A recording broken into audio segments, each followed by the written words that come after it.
Un arbre comme symbole d'une amitié durable. Fontenelle-Fleury et la ville allemande de Daaden fêtent cette année leurs 30 ans de jumelage. Les deux maires, Richard Rivot et Wolfgang Schneider, ont planté un tilleul derrière la mairie, entouré du comité de jumelage et du conseil municipal des enfants. Un arbre emblématique de la République française et symbolique aussi outre-Rhin. En Allemagne, le tilleul, depuis plusieurs siècles, est un arbre sur lequel on rendait le jugement et sur lequel c'était un lieu de conciliation. Donc là, on a pu allier à la fois la tradition allemande, la tradition de conciliation, de justice, avec la tradition française de liberté, d'égalité et de fraternité. Da bin ich sehr beeindruckt, vor allen Dingen, weil man den Gedanken in die junge Generation übertragen hat. Und wir haben jetzt die Partnerschaft 30 Jahre. Das bedeutet, eine Generation ist in dieser Zeit herangewachsen, hat sich entwickelt und dieser Gedanke bei der Linde in der Natur, die uns ja vormacht, wie Wachstum geht, um Früchte zu tragen. Und das geht nur symbolhaft über die Linde.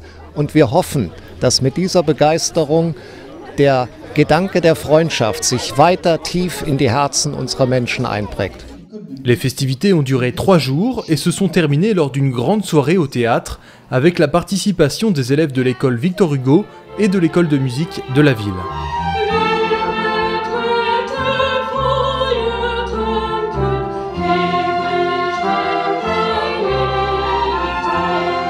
Enfin, l'amitié franco-allemande a été renouvelée grâce à un nouveau serment de jumelage.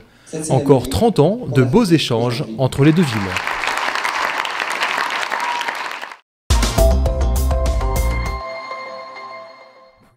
C'est parti!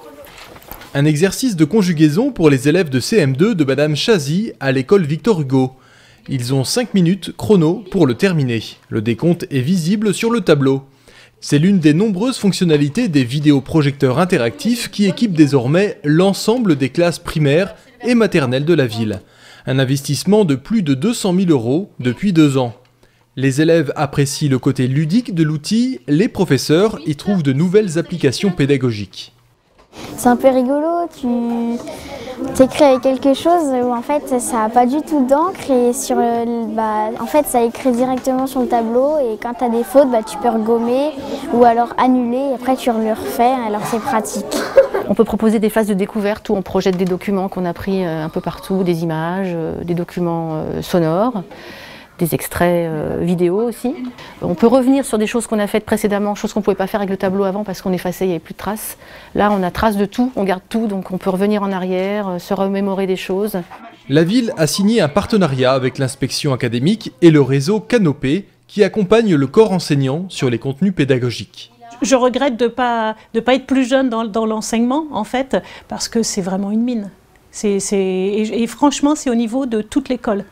Quel que soit notre niveau, je dirais même sur la maîtrise de l'informatique, on est tous emballés. Maintenant, on ne saurait plus s'en passer. Voilà. À l'heure du tout numérique, il était indispensable pour la réussite éducative que la méthode et les outils se modernisent.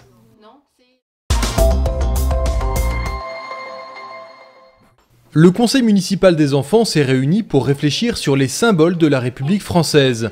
Le drapeau tricolore, le coq, la devise, la Marianne et la Marseillaise. L'objectif, revoir l'installation de ces symboles sur les écoles de la ville. L'occasion également pour les enfants d'apprendre à faire un devis et construire un budget.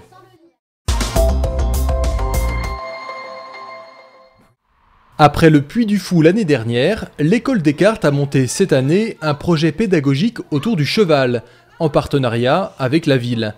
Les 8 classes de l'école, du CP au CM2, réalisent une initiation au poney au centre équestre du Pin à Fontenelle-Fleury. Ouais! Et la jambe, bravo! Ça, c'est une cavalière tonique, c'est bien! Apprendre comment monter, mais aussi conduire le cheval, s'en occuper, connaître le vocabulaire. Un apprentissage sur 4 demi-journées par classe. Il y a la découverte de l'animal puisqu'il y aura tout un atelier sur comment soigner l'animal, comment le nourrir, etc., comment s'occuper des box. Et puis il y a un groupe qui va travailler plus sur des documents, etc., l'histoire de l'animal, l'évolution et tout ça. Un projet fédérateur pour l'école. Si certains enfants ont quelques appréhensions au départ, le plaisir de monter l'emporte largement. J'aime bien quand on le conduit parce que au moins on peut savoir ce qu'il veut et ce qu'il veut pas. Et on apprend sur le poney ce qu'on ne savait pas, comment le détacher, comment il mange, comment faut s'occuper d'un poney, ça c'est très important. Le projet crée déjà des vocations.